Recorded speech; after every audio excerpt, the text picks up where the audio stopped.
What's up, gentlemen? It's your boy Tito O, and today I just wanted to chat with you guys. I'm going to share a little story with you, a little bit of background on me, this was inspired by one of my subscribers just asking, I guess it was just making an assumption, right?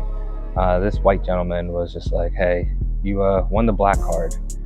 I guess there was just this belief that being black is I guess a win, I guess. So I just wanted to talk a little bit about it. I'll give a little bit of background on me as a black man, especially here in America. So I think one of the cool things is that I'm big on culture. I'm big on understanding people. I'm a socialite. I'm introverted, but I am a socialite. I care about people and I care about social exposure and people like that. I think we all have benefits, kind of like an RPG game, right? We have things that help us, pros, and then cons, and things that don't help us or things that we're not great at, right? If you ever play an RPG game, there might be a guy who's like a berserker, right? So the berserker might have great strength, might have great capabilities, but the berserker is slow and has like no magic. Then you have like the magician who's like high on their magic, they're slender, they're fast, but they have no strength, right? So it's kind of one of those things where, life is an RPG game, if I had to keep it simply. And I wanted to chat with you about my RPG game and the character build that you see today, right? And how this was developed. As a kid, I was born in Nigeria. I immigrated to the States when I was younger. And I remember getting on the big metal bird and seeing my first white person. I remember what that experience was like. Not even just the first white person, the first culmination, a bunch of white people. And I remember seeing white people back in Nigeria, but it was more black and then there's like one white dot, right? But then it was interesting the switch going from one black dot to multiple whites, right? And so that was my experience coming to America. I lived in Long Beach, California when we hit the States. And being in the States, I was in a cultured environment where there's Asians, blacks, Hispanics. I was babysat by Hispanic people, and their culture was something that I picked up on early, off of my Nigerian culture. And I was also trying to understand, I think, a bit of white culture, but at that time, it was hard to kind of understand white culture because it was so diverse in Long Beach, California. And then my father had got accepted into the University of Pennsylvania, and we ended up going to Pennsylvania. And that's when my Black in America experience began.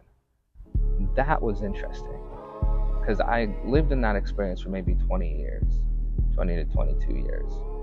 And this is where I think the RPG game, or if you talk about like an anime, right? This is like where the character development of the anime goes. It starts up here, rhyming, and then it just drops. Right? That's where the character development started to happen, because what started to happen was that I was just looked at as a black boy, a colored boy, right? And my only value to the white people around me was my athletic ability. And so I had to really kind of get in wherever I could get in, right? My mother was spiritual and she was, Black in America, right? So she wanted to protect us. So she didn't let us go outside and play with other kids. So the only time I interacted with kids was when I went to school.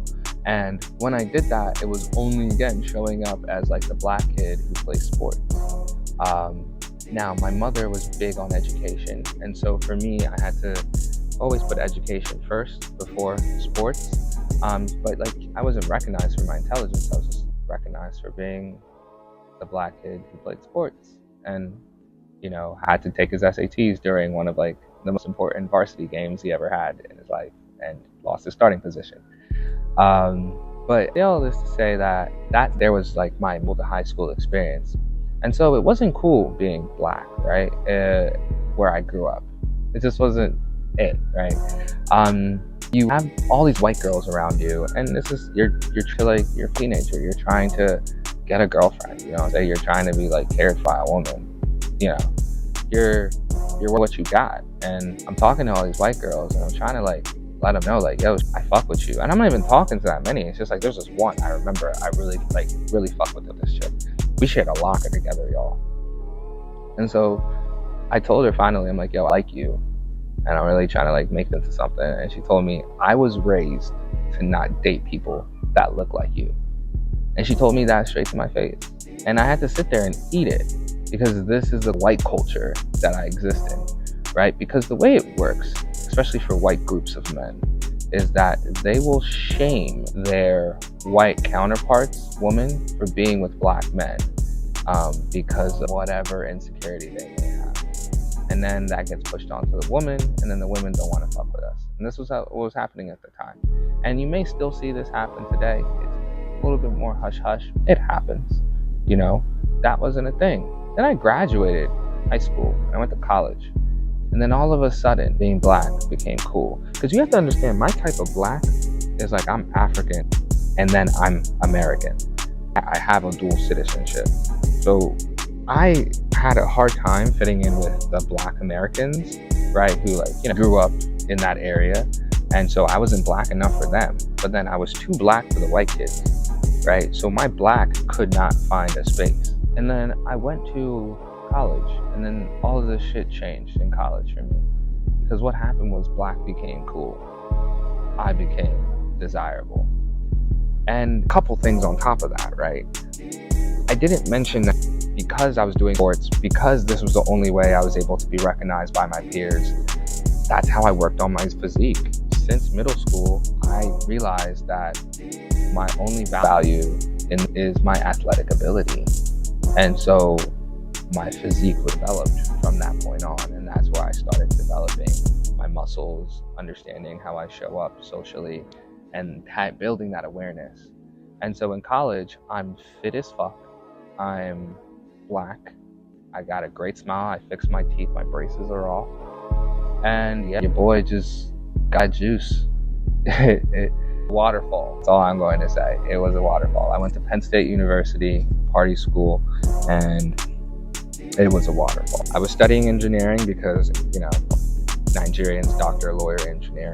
And I decided I didn't want to become a traditional engineer because of the internships I did. So then what I ended up doing was I ended up becoming a music producer full-time. And then from becoming a music producer full-time, I moved into other spaces, like working for Apple, working for Tesla, and then ultimately becoming a bartender, which is what I am today.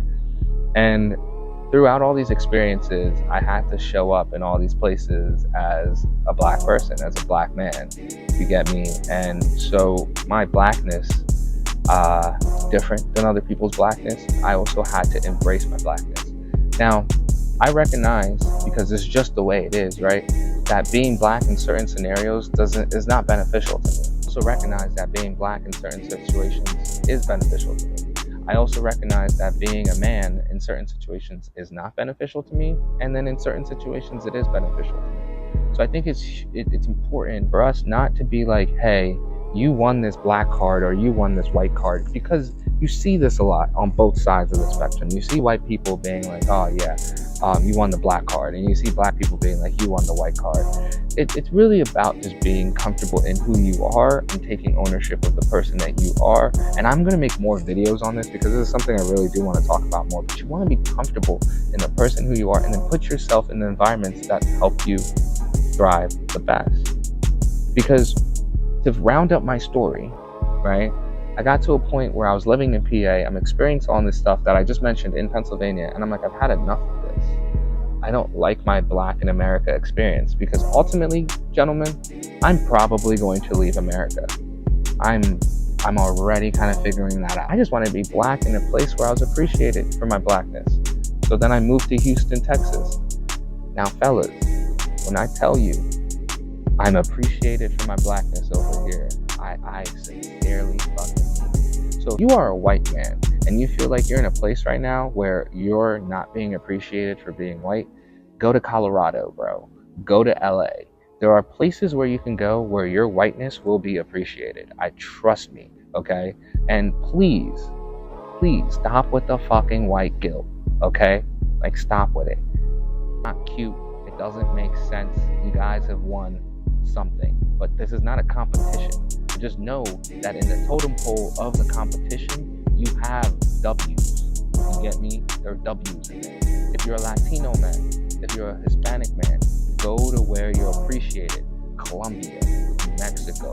Go to places where you are appreciated. Argentina, Portugal, right? You want to be in places where your people are at and they appreciate you. If you're Asian, you get what I'm trying to say? Go to LA, go to places in California, figure out your thing, right? Because there's this saying, and it's this saying that has run with me for a very long time.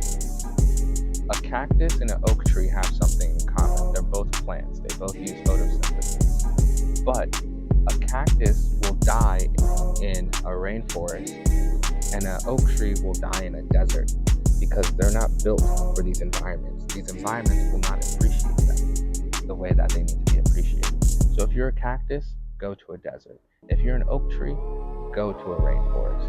And that's everything I need to say. All right, guys, I hope that this message helped. Thank you for staying with me throughout my story and making it this far. If you haven't checked out my other videos, make sure you check out those videos. And gentlemen, looking forward to our next conversation. Tito out.